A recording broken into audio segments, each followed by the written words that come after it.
મિતુલની ખુશીનો પાર જ ન હતો, કારણ કે તેને ન્યૂઝપેપરમાં તેને મનગમતી જોબનો ઇન્ટરવ્યુ વાંચ્યો હતો. કારણ કે BCom MCom plus special course જે ખાલી મિતુલે જ કર્યો હતો અને એમાં 2 થી 3 વર્ષનો જે અનુભવ જોઈતો હતો તે મિતુલ પાસે હતો.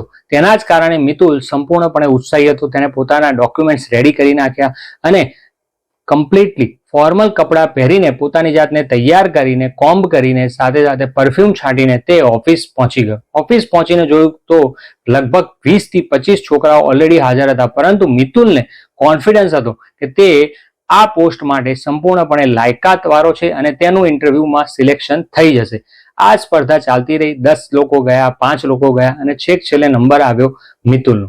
મિતુલનો ઇન્ટરવ્યુ થઈ રહ્યો હતો ત્યારે જે ઇન્ટરવ્યુ વાળા ભાઈ હતા તેને જોઈને મિતુલને ઘણા બધા પ્રશ્નો પૂછ્યા અને ત્યારબાદ મિતુલને અપ્રૂવ કરી નાખ્યો.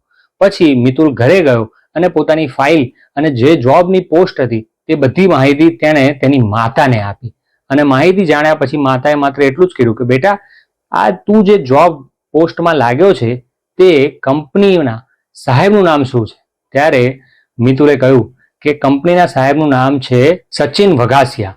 આ સાંભળીને તેની માતા એટલે કે રેખાબેનને આંખમાંથી આંસુ આવી ગયા. રેખાબેન વિચારવા પડી ગયા કે હા, આ એ જ વ્યક્તિ જે એક ટાઈમે હું અને એને પ્રેમ કરતી હતી, પરંતુ આ સમાજના સંબંધો અને એની ટોટલી મર્યાદાના કારણે અમે બંને એક ના થઈ શક્યા અને તને એને નોકરી પર રાખ્યો એ તારી લાયકાતના કારણે નહીં, કોઈક જૂના સંબંધોના કારણે.